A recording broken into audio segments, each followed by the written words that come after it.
Welcome back, everybody, to This Is My Bourbon podcast. I'm your host, Perry. And with me this week is a friend of the show and returning guest, Logan Bechanan. Good to see you all. Founder and proprietor of the Bond and Thornbush. I almost didn't know what to call Thornbush because the name just kind of slipped my mind, and it's a good thing it was right over your left shoulder there. Right where you needed it to be, right? It was perfectly off camera so that I could reference it. Dude, it is so good to have you back on the show. It's glad to be back on. I've been watching for many, many months, and I was going to say I'm glad to be back on. Yeah, we've we've been working on getting this together for a little while, and just finally got to the point where we were able to nail it down. Yep. There are some noises here. We are at the Paddock Bourbon Club in Lexington, Kentucky, and we just a second ago had to ask them to turn down the bass. That's apparently the weed eaters. And now the weed eaters are out, and we're having fun. And you can also get more fun by heading to patreon.com/mybourbonpodcast and get a whole bunch of bonus content, including but not limited to bonus episodes that come out on Monday. Pre-game chats come out on Tuesday, and uncut early versions of the podcast on Tuesdays as well. Logan's on for every bit of the Patreon content this week. Hope you don't miss out on it. That's from the $5 and up tier. You can just support the show from $1 and up and get access to our Discord. Logan's actually on the Discord, too, because he's a Patreon supporter of the show as well. You should be, too. Yeah. He doesn't have to be, but he is, and I really appreciate it. He gets access to all the content, which is very cool. We normally kick off episodes with a segment called Flying Blind, which I'm just realizing I didn't bring anything to blind Logan with, but and we both kind of showed our hands with everything that we brought to. I can shut my eyes and pick something over here if you need me to. Yeah. Well, dadgummit. How about this? We'll just shift up the the format of the segment a little bit. Let's just get this out of the way. There's a pour on the table that you and I have been talking about for a little while. Yep. And I think we just need to rip off the Band-Aid. Let's pour the 1 year here. Yeah. We've been talking about this behind the scenes. You all heard about this in a podcast episode a couple weeks ago. Yeah. May have heard the name Garrett County Distilling Company or All Nations. Maybe. May or not. May not have known anybody that's had barrels from them. May or may not. But we've got a little bit here to try. I'll preface it with this. It's some of the cleanest distillate that I've ever tasted. We've got these barrels. I won't say how many, or whomever else has these barrels. He also isn't sure who actually owns them. I know one party. I know one party for sure. And it's a bank. It's a portfolio, but they wouldn't be happy if we can only say so much. That's the problem. I was gonna say, Perry, I'll let you pour here what you want to. Oh boy, this is. I will say it's a very clean, very nutty 1-year-old bourbon. So this was picked straight from the barrel in about February. As you can see, it's very, very light, but for a 1-year-old, it has quite a bit of color. I'm very partial to it. What is roughly the proof on it? Do you know? So it is roughly 124 proof. Okay. Yep. So it hasn't really went down any in proof. It was a barrel entry of 125. I don't know why they put it in glass cork bottles. I'll let you all figure that out. Well, it's the exact same shape as the All Nations bottle, isn't it? It is. Yeah. It is. Yeah. So were they planning on doing 375s at one point? Who knows what they were planning, man? Why am I trying to postulate on anything? Perhaps. That Garrett County was trying to do. There's a few things that I can't really talk about, as I'm sure you know very, very well, and I'm sure all the viewers know. But I did want to bring you this bourbon so you could try it. Yeah, I know thank you. Been talking about it for a little while, just to see what you think. Yeah. So if you missed the episode I did a few weeks ago, it was about basically all of the distilleries that have, and this was literally like 2 days before the lawsuit for Uncle Nearest was filed, and I've said it before and I'll say it again. I really wish that I had waited like 1 week for that episode to come out, because that happened, and God, I mean, like, not even just that. Like, I feel like I need to do a second part because there has been so much more that has happened since then that is just so massively consequential to the industry. And you and I talk about this quite often. I mean, as somebody who is, I'm going to spend some time with this while I ask you this question and let you answer. But as somebody who is in the industry, and I talked about this with Joe from Min and Mill as well, but like, do you feel any sense of dread from how like just almost dire things feel with some of these newer brands right now? Yes and no. Okay. It depends on what the brand is looking to produce. I will say that's probably a very cop-out answer. That it's like, well, it depends on what they make. The very real thing is within the industry right now is that there's a lot of rye bourbon on the market. Yeah. There's a lot of barrels of rye bourbon on the market that nobody has accounted for. Okay. That aren't necessarily going towards a brand, that they're just existing. So this is one of those. So not going further into that, but there's just a lot of distilleries that have came on the market within the past couple years. And I was going to say, you can admit to that as well. And to be honest with you, this is one of the best distillates that I've had from one of them. Whoa. Yeah, it's 1 year old. It's a 7129 or 70219. I'm not sure yet. I'm still waiting to find out. Still waiting to hear the confirmation. But it's very, very good. It's one of the cleanest distillates I've ever tried. That's really, really surprising, honestly. Yeah, even at a year old. I mean, it's something that, on the nose, it doesn't really have a ton of ethanol, which I'm a big fan of. It has a nice kind of butterscotch note to it. Yeah. But that kind of evolves as you taste it a little bit. It's a little more kind of as like a caramel corn kind of note. Has a little bit of bitterness in it from the grain. But even on the proof, it's not too terrible. It also just really does not drink like 124 proof. Yeah. At all. I'm really shocked by how, I'm sorry, smooth it is. I struggle to find another word for this other than it's just very easy to drink. At the end of it all. It doesn't have that ethanol burn that people kind of expect. Yeah. A lot of people when they think bourbon think, nail polish remover or just burn. Yeah. And that's kind of something with our brand I'm kind of trying to take away. And even with this, like I'm a big fan of, it's 124 proof. It doesn't have that kind of, I call it an ethanol burn or a nail polish remover type of burn. It's got a really nice kind of sweet note to it, even for a year old. I'm finding this like candy corn note midway through that is really interesting. That's also it's just very sweet, like overall, especially for a rye bourbon. Yeah, oddly enough, candy corn, and then like I almost said snickerdoodle cookie, but I don't think it's snickerdoodle. It's almost like a chocolate chip cookie without the chocolate chips. Yeah, it doesn't really have brown the spice. sugar. I will say it doesn't have the spice. It has kind of like the kind of additional notes, the brown sugar, the dark kind of notes that complement the chocolate, but it doesn't really have that like super kind of chocolate note to it. Yeah, it's very odd for a 1 year old product. I don't know how many 1 year olds you've tried before. You want to rephrase that maybe, or is this the first 1 year old you've tried before? Or first 1 year old bourbon, excuse me, you've tried before?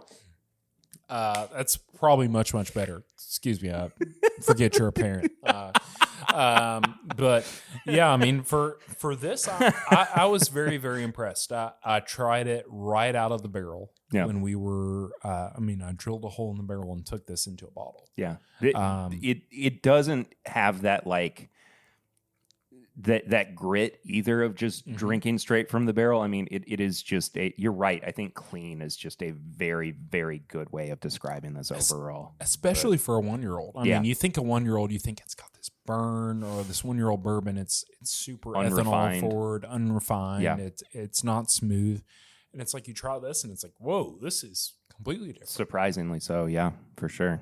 I like this a lot. I'm very surprised by it. That's, I mean, if we're gonna talk flying blind, I'm going into this blind, I guess, or I was. But anyway, Logan, what have you been drinking recently? Very good question. I was thinking about. You gonna shill for the Bond real quicker? No, I am not actually. So I'll preface this by saying I got trained by a very notable individual in the bourbon industry, and they let me try a 26-year-old 36% rye. Jeez. I'm sure you can guess where that's from if you're a bourbon fan. But I have not been able to forget it since. Okay. And so I've been kind of trying to imitate those same kind of aspects. Right. Kind of in our bourbon. We had one I know that we can't really talk about beforehand. It was 11-year high rye bourbon. High rye. I do not know what the yeast does to it, but I thought it was very good. It was really, really good. I actually still have a little bit of it left in my glass that I haven't finished yet, and it's incredible. Let me see if I can hide the label here. It has no back label. Thank God. So IYK. Oh, man. I can't really talk more about this, but my friend Max and Kyle will know about this. But I'm a very big fan of this. I told you about this a very long time ago, probably at the time of our first episode, that I was ordering some of these bottles. I think so, yeah. And I've sat on them ever since. I was like, I need Perry to try these. I need his thoughts on them. See what you think. And they're absolutely fantastic. Yeah. I was going to say, this one was 120 proof. Uh-oh. Gotta be careful. I'll hold it off. Yeah. I might have to do a little bit of magic so that nobody. I'll hold it by the light. Yeah. But yeah, so that's 120 proof. Does that say 3 of 18? So that's how many of these they did. That's amazing. So this is me. This is me writing this on the bottom. Yeah. So right. That's what that is. Right. Forgive me at home for everybody who's watching. We have to be vague about this. I apologize. Probably wanting to find out what this is. I would want to find out about what it is too. But trust me, if you ever know about it, it's worth it. Wouldn't you agree? I agree. Maybe we can just say it can we say it for the Patreon? Are we allowed to do that? Maybe. Can we put it in Discord? I'll say this. It's an 11-year high rye bourbon from Kentucky, and we don't know what the yeast does to it. Okay. That should give it away. Maybe we'll put it into the Discord. I don't know. We'll think about it. We'll talk about it off air. Anyway. We'll figure it out. Yeah. But that was on my list of things for Perry to try. Yeah, I've been keeping that since the last episode. I was just floored by it. When I walked in too, I was graced with the Mai Tai made with the prickly pear. Excuse me. Yeah. Which is phenomenal. I'm still kind of like sipping on it throughout as oddly enough a palate cleanser in between pours. Would you like to try it on its own? I actually really would. Yeah. So I will say this. So I am not a huge flavored whiskey person. However, as a producer of many, I'll follow up with that. As somebody who produces a couple of them, I only really produce flavored whiskeys that I would drink or that I would get in bars. So this is the first of its kind. It doesn't have a label on it because it's not approved yet. Shout out to TTB. Get on it, government. Yeah. Snaps for that one. That was me encouraging them, not giving them any kind of praise. Yeah, especially with Labor Day on Monday. But so this is the first of its kind whiskey. So this is the only flavor that I have been able to find that's of this whiskey. It's 75 proof. It's the same blend as our blackberry. But to be honest with you, I think it blows it out of the water. Ooh. So I also want to bring up to I don't want to call it a smear campaign because that's not quite what it was, but the call out post that I keep getting advertised from Thornbush from somebody comparing a new blackberry flavored whiskey to Thornbush that absolutely sent me into orbit because of the light blurring out of yeah. that bottle. I love that. Yeah. And me I just was like, I think I know what that is. I think you know what it is too. Yeah. To be honest with you, I'll speak on it like this. It took me a year to produce this. So Wow. a year of flavor development and working with the flavor company that is producing the fruit flavor in it to make sure that it's what I wanted. I can smell it from here. It's about, I don't know, 8 inches away from my face, and I can already smell the whiskey. And so our thing is we wanted to be the premium product where, so the bourbon in this, forgive me for not bringing a sample today. That's okay. Is 3.5 years old. So it's 6 months away from being bottled in Bond. That's cool. Under the Bond label. That's really, really cool. And the thing is I've given out samples of that barrel, and people have said, I want that as barrel picks over the 10-year-old stuff that you have. Because I will say this, MGP does a phenomenal job on their wheated. They don't put out very much wheated. It's a 45% wheat. It's a very high wheat mash bill, but it's as sweet as candy. Yeah. And right around the 3-year mark, it competes against like a 10-year larceny barrel proof. Ooh, okay. It's odd. Yeah. Very, very odd. But love to hear your thoughts on this. Yeah. Now, I love prickly. It is the hardest couple of words to say back to back for some reason. I love prickly pear as a flavor in general. A prickly pear margarita, absolutely adore. Really excited to try this as like a, bourbon Rita, I guess, when the time comes. Smells fantastic. I will say it's very good. We've tried it already. You're not biased at all. Maybe.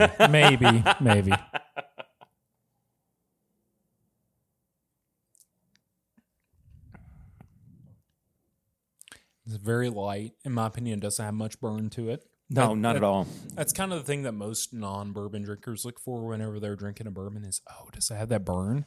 And it's like, no, it's kind of smoothed down a little bit. It may just be that we're drinking 120 proof bourbon. I mean, true, but also just I'm homing in, I don't know, right now on the lack of like syrupiness, which, not to keep talking about the other guys, but like that blackberry whiskey is so syrupy. I mean, just an insanely syrupy product. And I think that like between the prickly pear and the blackberry thornbush, those are just, they can be kind of enjoyed on their own without having to, be introduced into a cocktail. And this is really nice, really enjoyable. I mean, as somebody who doesn't typically reach for flavored whiskey either, I mean, I'm very impressed with this, man. Well, thank you. It's odd because, flavored whiskeys are most of the time very dominant, I would say, in whatever drink they're in. It's like that's the only flavor you taste. With the prickly pear, I will say you taste the prickly pear and then the bourbon. Yeah. So it's kind of like the best of both worlds. You get a little bit of the prickly pear, a little bit of the bourbon.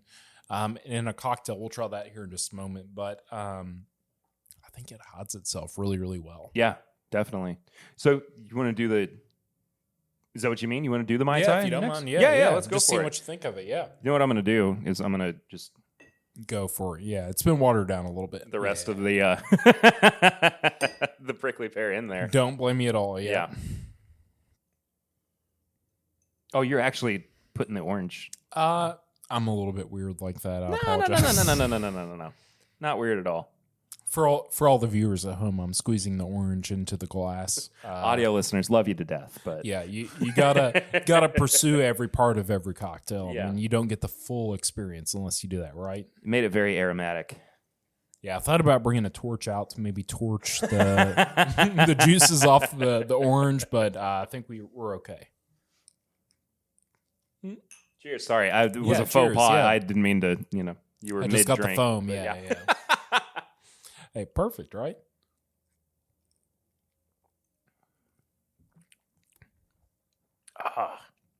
It's just so nice.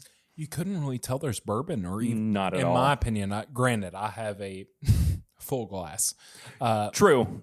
Yeah, can't really tell there's much bourbon in that, can you? No, but even like, I added a little bit, but it still is very well complemented with the rest of the composure of the cocktail. I mean, it just, everything does what it needs to do, which I think is a good sign of, a well-made cocktail.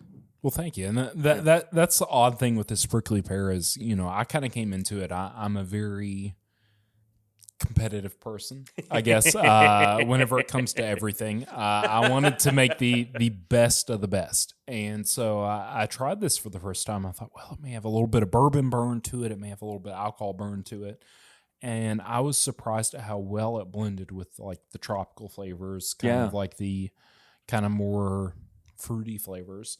Whenever we're not used to bourbon doing that, Definitely. Yeah. That's more of a Scotch thing to be kind of tropical or fruity.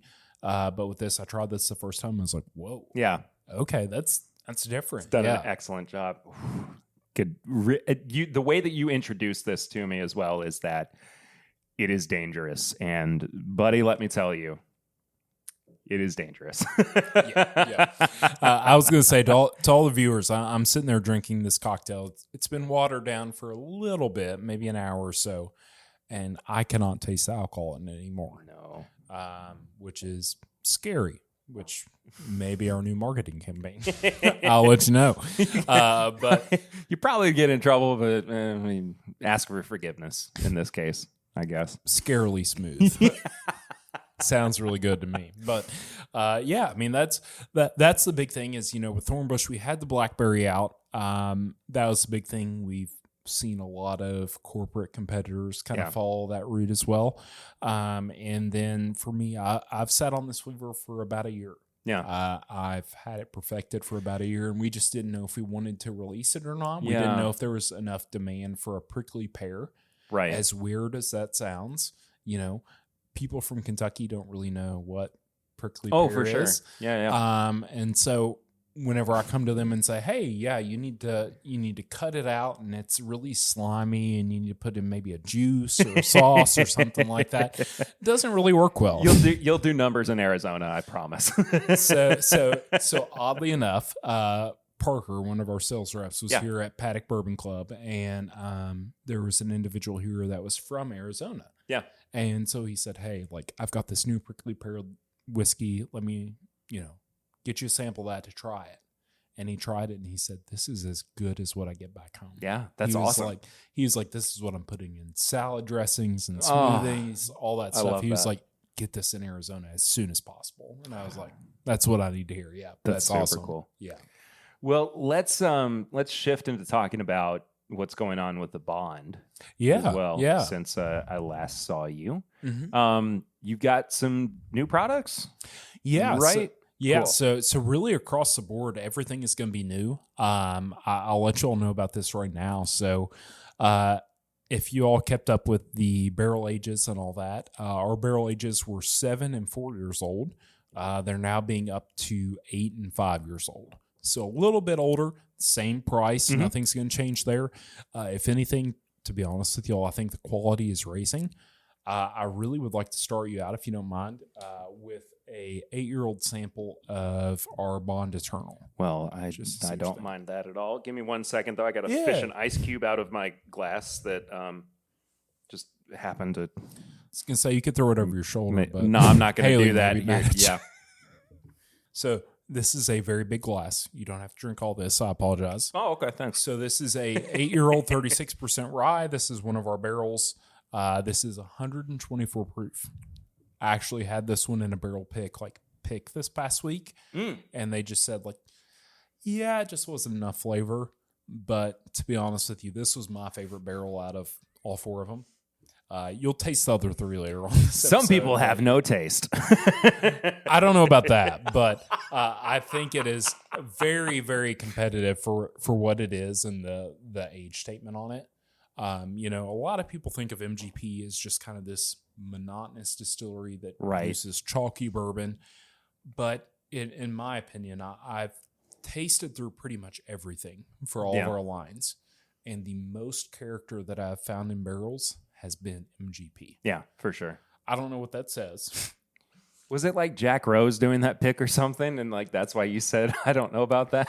No, it was vastly different. I mean, Deadly. From what I presented to them, it was 10-year-old Kentucky, 8-year-old Kentucky, 6-year-old Kentucky, and then this. Gotcha. And this was the MGP by far was the best barrel out of the bunch, and what they preferred. So we didn't go with this barrel per se. We went with the next one up, so it's right next to it in the rack, but it has a lot of the same flavor profile, except I would say it's a little bit dialed back on the oakiness. Sure. I'm just going to sit here with us for a second. That nose is absolutely phenomenal. You know what it really, and it's not just because there's this old school mirror that's sitting there. Yeah, it's not the Austin Nichols mirror by any means. No, but it does really remind me, on the nose at least, of Wild Turkey. So I'm very, very proud of that. The reason I'm saying that is I'm a huge Wild Turkey fan. And I always have a quote I steal from John Mayer that there is an album, if you're a musician, that you wish was yours, or a song you wish was yours. And this is a bourbon that I wish was mine. I wish Wild Turkey was mine. It's, in my opinion, one of the best through and through, no matter where it's distilled at. Take that as you will. Sure. So this is a 36% rye mash bill. So vastly different than what the Russell's is. For sure, yeah. But to me, it's very reminiscent of like a 9 to 10 year Russell's with the I oakiness. completely agree with that, though. I mean, it's weird how like Wild Turkey coated it is. Like we can't show the label. Yep. But the black wax rare character there can't show the label. I'm holding it outside. Yeah. Well, I mean, bring it towards me so we can pour it, because I want you to try this I'll side by side, because this is actually Wild Turkey distillate that was sourced for. I mean, we can show the back label. Yeah. That's fine. But this is a rare character pick. It's their 10K barrels, which are Wild Turkey. But I want you to try this side by side with this, because I would love to. Yeah, absolutely love to. So you're gonna need a clean glass of something. This is the industry, Perry. I apologize. For everybody that's watching, I'm pouring. Don't worry about it. Ice water into a glass. I do the same thing. I mean, by clean glass, I mean a glass that you have cleaned recently. Yeah, maybe shake it up a little bit. But no, so I mean that's kind of how I blended this. So the odd thing with the Bond. So this is very weird, because we are moving the age statements up, so to 8 and 5 years. I think that's great. However, we are offering single barrels. Yeah. So would you guess that one is 124 proof? No, not at all. I mean, and again, not to like harp too much on Russell's or Wild Turkey in general, but it really does seem to read around like 110 to 115 proof. Yeah, and that's kind of the bourbon that I fell in love with, is a little oaky, kind of like what I call aged in the middle of the warehouse. So that's what I did with this barrel. Is I said, well, it has this specific kind of like great oaky flavor profile. Yeah. So I'm going to move it to the top middle of the warehouse. Right. And let it age there the rest of the time. And so that's kind of how I ended up with this flavor profile. So I have probably 4 or 5 barrels that I'm going to be doing for this kind of profile. But huge Russell's fan. Logan. Being a turkey fan in general, like personally, and knowing that you are too, if at any point you were like, I just want a bourbon that, not necessarily, mimics, but, kind of honors what Wild Turkey is, putting these side by side, even if like these 10K barrels are rejects and they went to somebody else, this is still like inherently Wild Turkey. I mean, they feel almost like they come from the same DNA. And this is Indiana bourbon. This isn't even Kentucky bourbon. That makes me so happy, Perry. I cannot tell you how happy it makes me. I mean, I'm sure all the viewers can see how big I'm smiling right now.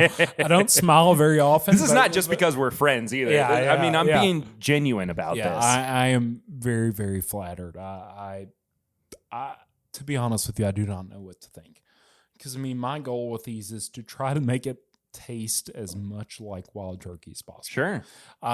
As weird as that sounds to everybody out there, but that's what's popular right now. Yeah, You know, for sure. It's really good in a blend because it holds its own, you know, and kind of the style of blending that I use is a 3-tier pyramid system where you use probably 60% of the barrels in one level of the blend, 20 to 40% in the next, or excuse me, 20 to 35, and then 5 to 20 Sure. the rest of it.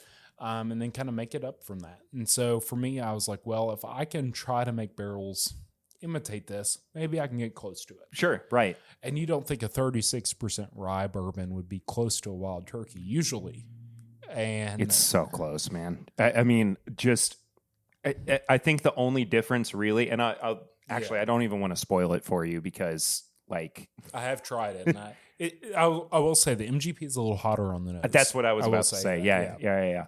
But on the palate though, it's nearly indistinguishable between the two. I mean, it's crazy. I'll also show you just like the bona fides for the turkey barrel. So we're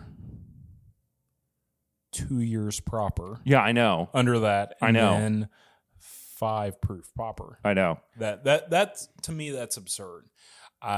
I will say that's the thing that keeps me coming back to bourbon is you can distill a barrel and put it in a warehouse and not know how the hell it's going to taste. Well,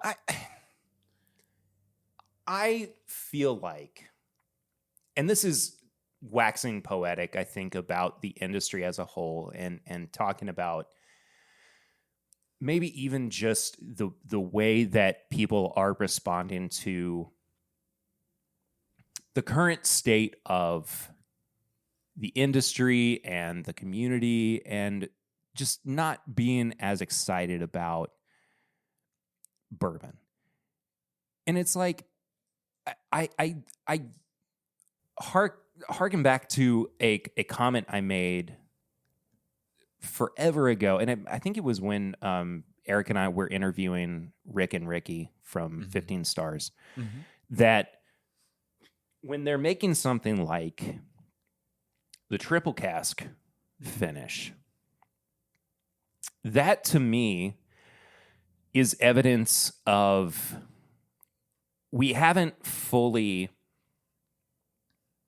pushed the limits of what bourbon can do or be yet. And that's not to say that like everything has to be finished or that everything has to undergo some, secondary experience for it to be considered like, its own thing. Right. But that's a very good question. But like to a point you were making offline that there is a certain mash bill that is making up the majority of the bourbon that is on or off of the market right now. I know that like there is a legal restraint behind what constitutes bourbon. That doesn't necessarily mean that like we have to keep doing, these 36% rye bourbons or 45% wheats or whatever. Like there's so much more to be explored and, different regions where we can put rick houses or different types of water that can be purified or whatever. And like, I still feel like there is enough to be excited about with bourbon, with American whiskey in general. I mean, think about the fact that like, and not that everything has to be legally defined, but we just had a legal definition put in place for American single malt. Absolutely. And yeah. and like that's in its not even infant stage, it's newborn stage of what is possible. And I just like I want people to continue to be excited about this, and I hope that there is a return to the community, in a way. Like I don't know, maybe this is more of a like personal thing where I just feel like everybody got too burnt out, and maybe it was because we all drank too much during COVID, which is a real thing, and like we had to readjust our relationship with alcohol for sure.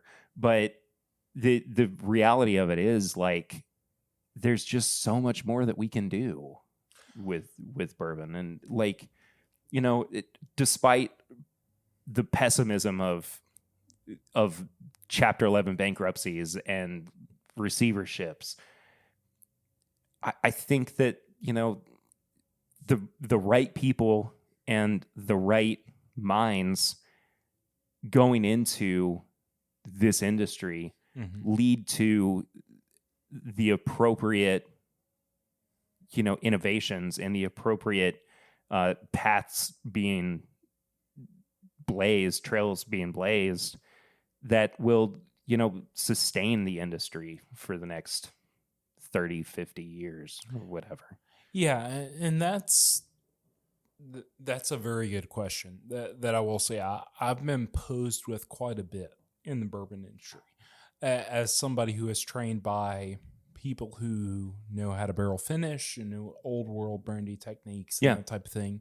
It's like that's where the industry is going to go next, and it's like, hold up, that not quite.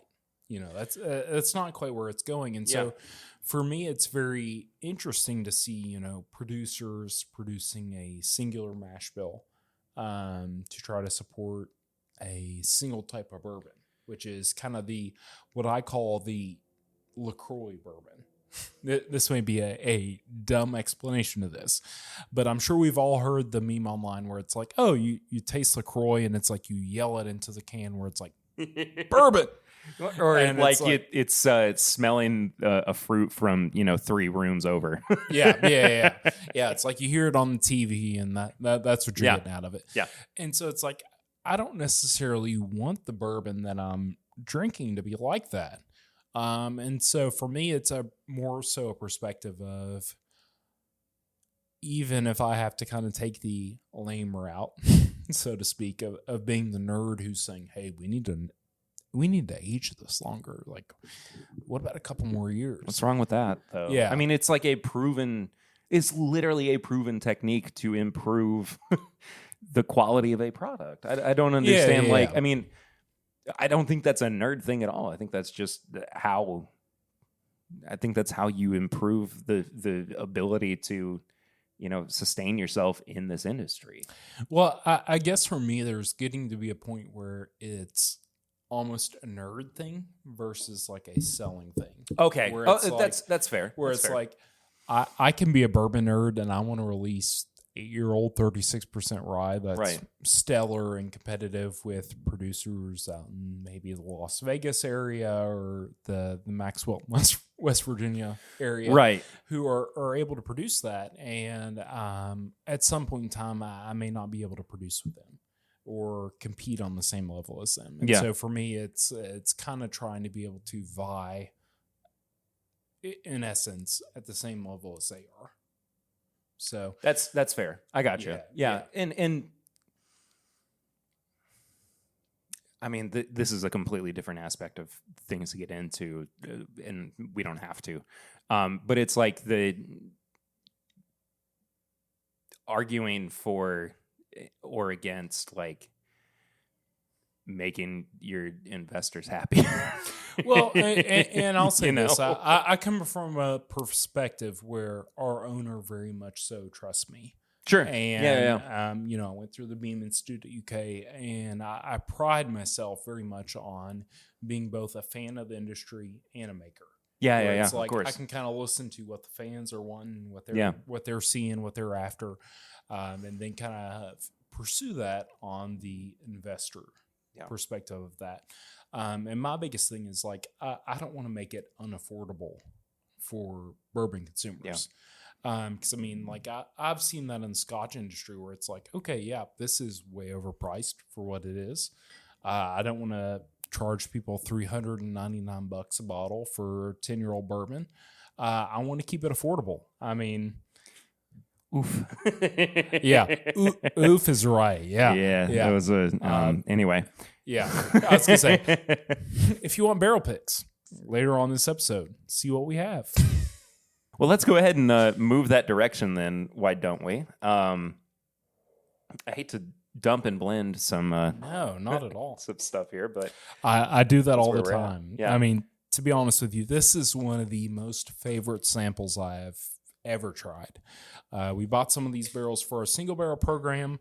I will purposefully and the bottle to where you can't see where it's from, but at the top of the logo, I'm sure you can see. We talked about this. Yeah. Before. So this was a pot distilled 10-year-old 95 rye Kentucky. Very, very rare. I mean, you don't really see 95 ryes in Kentucky at all. Granted, it's an MGP mash bill. Also, sorry we have to be so vague this episode, but Yeah. when you have somebody from the industry, sometimes it happens. Yeah. You get that on these big jobs. Yeah. But so we've bought some of these barrels as single barrels. And I kind of just want to get your thoughts on it, see what you think. Yeah. These haven't been released to anybody yet. I have not put these in barrel blinds or anything. Oh, mama! Yeah. That was a shock to the system. Yeah, so I was going to say, I will let the viewers at home see. So this is a 10-year-old 95.5 from Kentucky. It's not your usual suspects. It's very thick because it is pot distilled and has a lot of flavor. You know what is crazy is my first reaction was, this smells dusty. To be honest with you, I almost prefer that.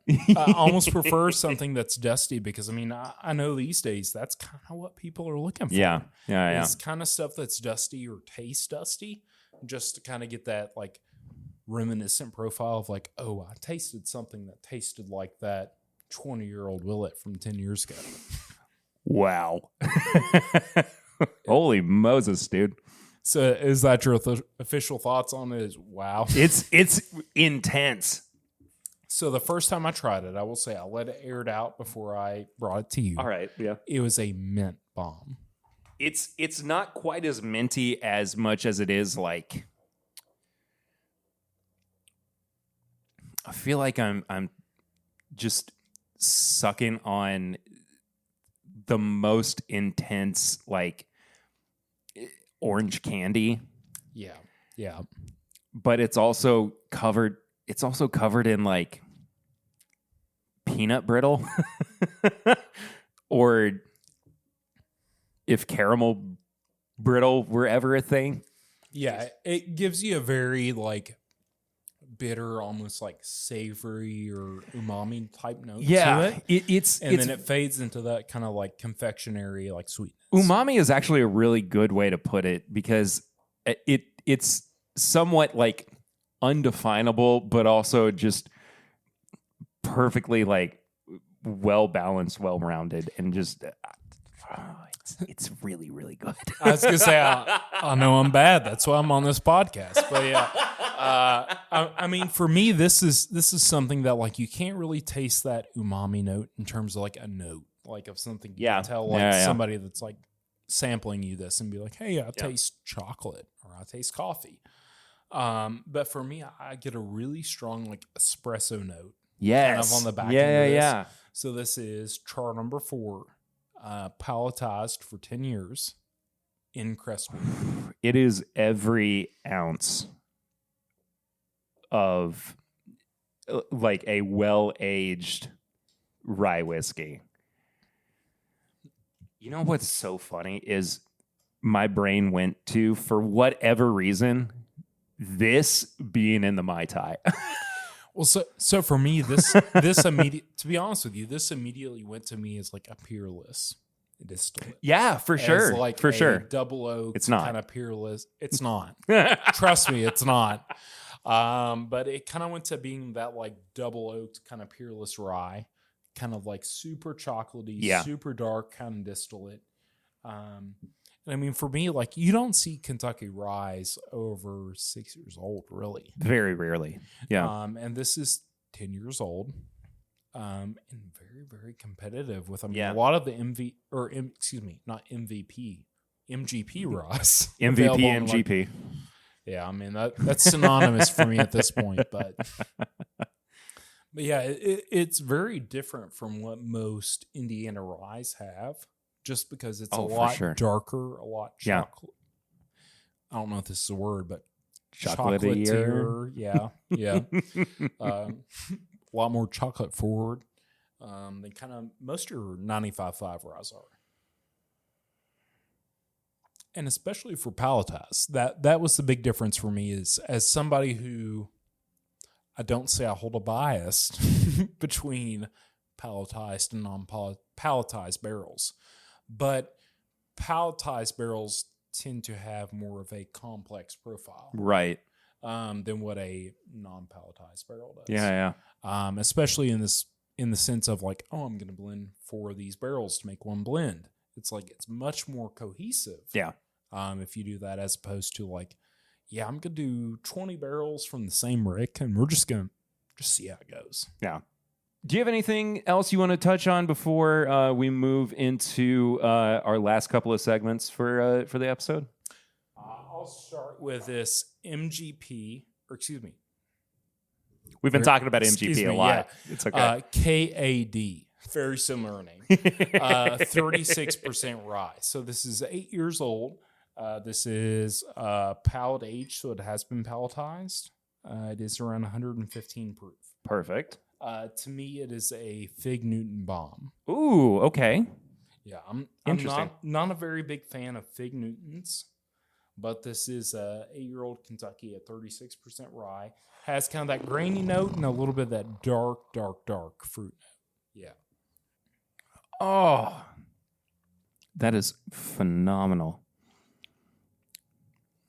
I've never tasted anything like it. No, and it's the finish is it. I've never had anything that is so consistent between the palate and the finish. I mean, it just doesn't really like it. And this is not a bad thing, but it doesn't really like change so much to anything else. It's just like if I were scoring this, whatever the palate and the finish score would be like exactly the same. Like it just, is a very cohesive product. Well, and that's the kind of weird thing about it is like you think that like proof and then like taste would be two different things. Mm-hmm. And then with this one, it's like, oh, it's smooth. And it's like, that's not the answer we want to hear. It's like, guys, on podcasts, that's not what we want to hear. Yeah, right. We don't want to hear it smooth. We want to hear it's like spicy and like. Granted, I will say it's a little bit spicy. It's a little bit bready. Right. But I think it still kind of carries through that like rich kind of like Fig Newton. Yeah. No, absolutely. Yeah, no, you're not wrong. It just is this really like rich kind of decadent pour for sure. But yeah, I really enjoy that. So, I mean, that's like, for me, that's surprising because it's not really a barrel finish or anything like that. Yeah. So it's like, okay, that's a through and through 8-year MGP. Yeah. Shout out to the motorcycle behind us. We're right by the road. It's very loud out here, but it's okay. So you got another sample you want me to have it try a couple more if you don't mind. Okay, sure. So you've tried the 8-year MGP? Yes. Have you tried the orange dreamsicle? No, I've not had the orange creamsicle yet. So I'll show this to the audience. It's a little bit different. So this is a 4-year, 21% rye mash bill. It's been aged for a month and 10 days in vanilla brandy and then for 10 days in orange curacao. Ooh, okay. So it's a little bit different. But from what I've been hearing, it's been called Best Times or Better Times. Perfect. Okay. Okay. But yeah, this one is one of my current favorites right now, just from the standpoint of like, if we want to do it, it's available. That's definitely an orange creamsicle, man. There's no doubt about it. Yeah, That's so funny. I'll give you the kind of concept behind it. So it was 20 days in vanilla brandy, 10 days in orange curacao, Right. and then another 10 days in vanilla brandy to get the kind of vanilla taste on the back. Okay, gotcha. Yeah. Logan, you have the worst job in the world actually having to, create. I know I do. I mean, That's that is exactly. That's crazy. That is perfectly orange creamsicle. It's crazy how accurate it is, isn't it? This is another one of those recipes that I've sat on for a year. Really? Yeah. I mean, the thing for us is like we're very new. Yeah. Oh, yeah, for sure. We don't really have any groups that want to do barrel picks for us. Sure. So it's like, okay, we have this stuff. Yeah. Like we're willing to do it, but we've not done it yet. Yeah. So we'll have people doing barrel picks for you. Yeah. If you need a barrel pick, shout out, please. Yeah, with the better times. Better times is so fun. I mean, think of the tater sticker. It'll be 2x times that. All right, what's my last sample here? Last sample here, 100% rye. No, I have not had if that. If you don't mind reaching that. I mean, that's kind of our biggest sample for the 6-year. So this is a 6-year, 100% rye from Green River. This isn't a release product. It was a contract distilled barrel. They said, we don't know how to work. And so we tried this, and honestly, it's phenomenal. I mean, really, really phenomenal for what it is. That nose is just nothing but spice. It is very spice forward, I will say that, especially for a rye. Yeah. A palletized rye. Oh. It's a little different. Spice, honey, mint. Little bit of alcohol burn, not too much though. I mean, overall, it is very well balanced. That is really, really good. It has quite a bit of alcohol burn for me. Yeah. I will say that. But it's pretty good. I like that a lot. Very, very good. Yeah. That's a heck of a sample, dude. It's got like a honeysuckle. Yeah. That's what I think I was leaning more towards when I said honey. But that is phenomenal. So, we got a couple of segments we're going to get into here. High proof hot takes. Anything you need to air out that you've been feeling passionate about recently? I've been loaded up. Oh, okay. I've been ready to go. Yeah. All right. Logan, what are your high proof hot takes this week? Hot takes. You need to check out Susto's album. I mean, I told this last time, SUSTO. They're coming to the Burl September 10th. I'm gonna be at Bourbon and Beyond, so I'm sorry. I don't think they'll be there. Well, if they're gonna be at the Burl, I'm never mind. Unfortunately not. Yeah. That's the answer is unfortunately not. Yeah. But Susto, I recommended this last time. They're one of my favorite bands. They're a country indie band. Right. I remember you talking about them now. Yeah. So it's a little bit of a mix between Pine Grove and Town Mountain.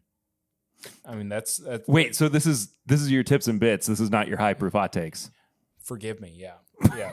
We'll edit this around. No. That's fine. I am the worst. I apologize. But yeah, I mean, like, kind of my high proof hot takes. I will say the Four Roses barrel picks that have been coming out recently are very, very good. I've had a OBSQ. Oh, okay. Yeah, I've had an OBSQ from Evergreen. Yeah, this has been very, very good. Yeah, very good. I had a. Did I also have a Q? I think the one that I got for my birthday from Proprietor was OBSQ, and it was very impressive. I think they are putting out some really good stuff right now. But yes, Tips and Bits is the segment of the show that we recommend things on. Forgive me, I apologize. No. He was just jumping. He was jumping ahead because he got too excited about things that he wanted to recommend to people. Things we've been watching, reading, listening to, just enjoying that we want you all to check out as well. So Susto's new album, Logan's recommending. Check that out next episode. I'm sorry. I will listen to it and I'll report back next album. I was going to say, I'll give you a bourbon if you want bourbon. Yes, please. I have been a very big fan of Whiskey Tree. So Whiskey Tree is another Whiskey blend. Tree. Okay. Yeah, gotcha. Whiskey Tree is another blend done by Nancy Fraley. She was kind of my blender with this. Yeah. And teaching me how to do all this. She did a 45% wheat, so same as Thornbush. Yeah. And then a 36% rye, same as the Bond Eternal for that. So more than recommend. Awesome, man. Yeah. I just got around to watching Thunderbolts, which was not my favorite Marvel movie, but it was a movie. Good, not great if you're trying to, push the new team for the Marvel Cinematic Universe. It's fine. Anyway, that about does it for this episode. Logan had to go to the bathroom, and we're going to get out of here. Thank you all so much for watching or listening. If you want to follow the show, you can do so at My Bourbon Pod on all social media. Logan, you can check out his social media primarily through, like the Bond or Thornbush. You can purchase Thornbush and the Bond bourbon at your in select select markets across the country. If you want to support the show, you can do so at patreon.com/mybourbonpodcast for as little as $1 a month. For as little as $5 a month, you get bonus content every single dadgum week. If you want to get your own apparel and merchandise from This Is My Bourbon Podcast, including the logo on your own shirt, This Is My Bourbon drinking shirt, stuff like that, bourbonshop.threadless.com. If you want to send us questions or comments, you can do so by heading to thisismybourbonshop@gmail.com. You can leave us a 5-star rating and review on your podcast app of choice. You can also leave us a barrel ring by calling the number or texting the number 859-428-8253. What else? We got a P.O. Box, P.O. Box 42609, Lexington, Kentucky 40522. 22609. Sorry. P.O. Box 22609, Lexington, Kentucky 40522. Sorry. And that about does it. Thank you all so much for watching and listening to this week's episode. We'll see you next time. Until then, though, I am Perry. And that was Logan. He's got to go pee. He's gone. He left me. But it was a great episode with him, and I appreciate him, and I appreciate the Bond and Thornbush for letting me borrow him this week. See you next time. Until then, though, this is My Bourbon Podcast. Bye.